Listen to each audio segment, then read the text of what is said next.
Once upon a time, in 2012, 5 girls from the Isles of Scilly went away on an exciting adventure to the mainland. Their mission was to attend the Port Eliot Festival and have more fun than ever before. Some of their friends from the island, who worked too hard for their own good and so couldn't come to the festival with them, called the trip a husband hunt and took bets on each of the girls finding the man of their dreams.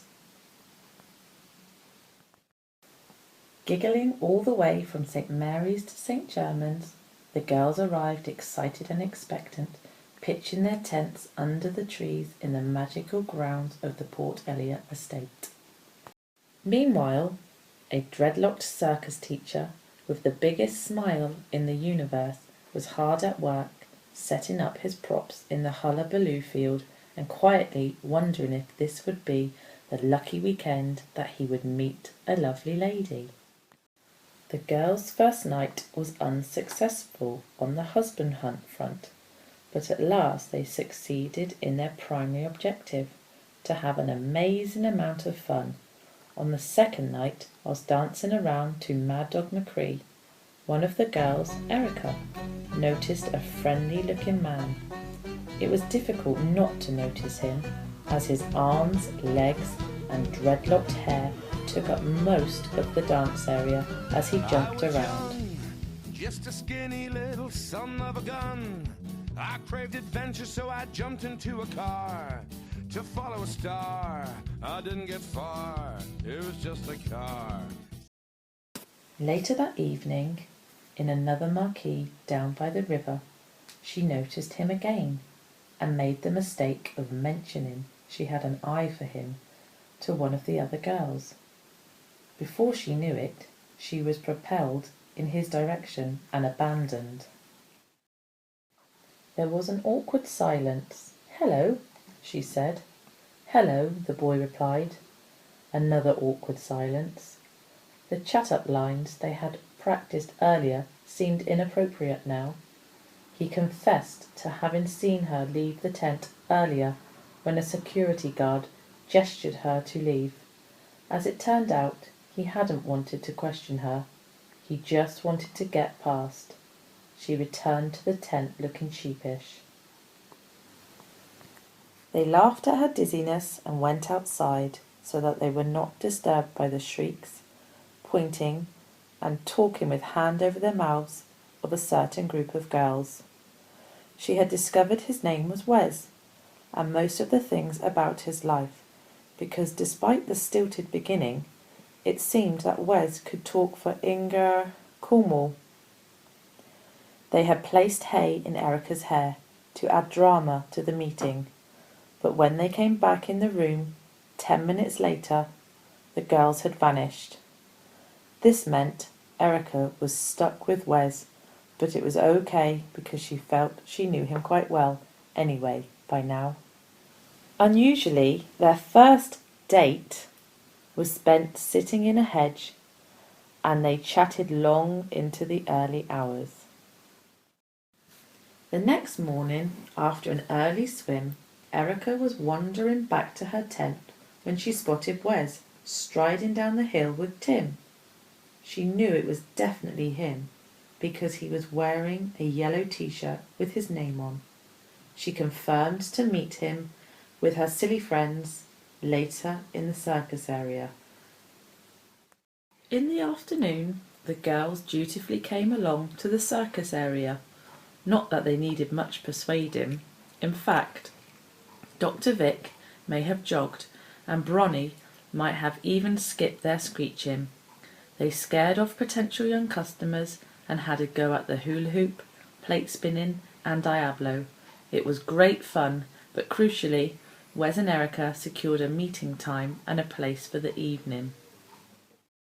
After 2 days at the festival, meeting up, dancing and having fun, the happy group was in the marquee, limbering up for the Cayley group, Jonah's Lift, when the lead singer of the band unexpectedly announced the engagement of Wez and Erica. Everyone cheered. It transpired that Imogen, the monkey, had requested the broadcast, and the silly crowd, now expanded, found much hilarity in this bogus announcement.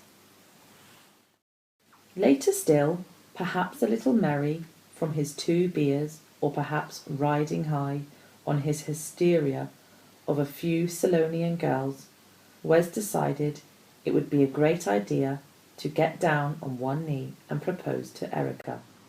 "Will you marry me?" he gushed, handing her a ring he'd made from hay. Yet again the girls screeched and the strangers behind clapped and cheered. Lost in the excitement was Erica's reluctant and less than romantic reply, I guess so."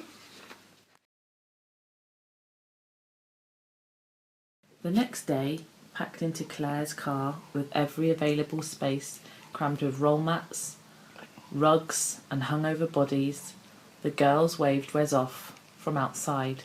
Some might have thought that Bronnie was more sad about the goodbye than Erica, as she waved frantically and wound down the window and shouted, "I heart Wez," at the top of her Kiwi voice. Shortly afterwards, as the girls became more subdued and contemplative about their weekend, Erica's phone beeped and the excitement returned to the vehicle. "Is it from Wez? What does it say? Read it out. Tell us. Tell us." There was no secret here. Erica protested at first. "It's a private message." However, like Wez, when he proposed the previous evening, she was overcome by peer pressure from the 4 strong-willed ladies and ended up reading the message out. "Hi, fiancé. Thanks for making my weekend extra special. You are amazing and I'm honoured to be part of your winning team. I am smiling thinking of you, trying to get your phone in the chaos car. Safe journey and I look forward to seeing you soon. Thinking of you, Wez." She looked across to see tears streaming down the cheeks of 2 of the girls' faces. They maintained they were emotional because of the lack of sleep, rather than because they were touched by this beautiful story. However, if it hadn't occurred to Erica already, she realised now that this really had been a very special weekend.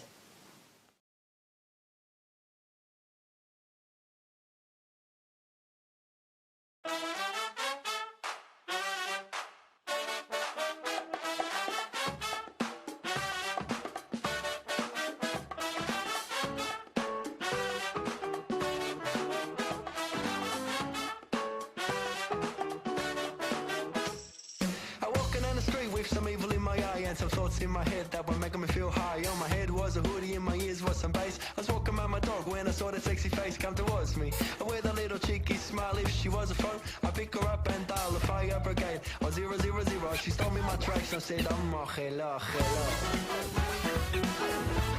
Oh, hello, hello." Sleeping in the sand with some dreams in my head that were causing an extension to the towel on my bed. And the waves were rolling like the curves on those legs like that sweet beach pillow with a centerfold spread. In the midst of the slumber, heard some footsteps are creeping and I woke to discover the woman I've been dreaming. She knelt down beside, said, "Can I share your pillow?" I rolled over and I said, "Well, hello, hello." Oh, hello, hello.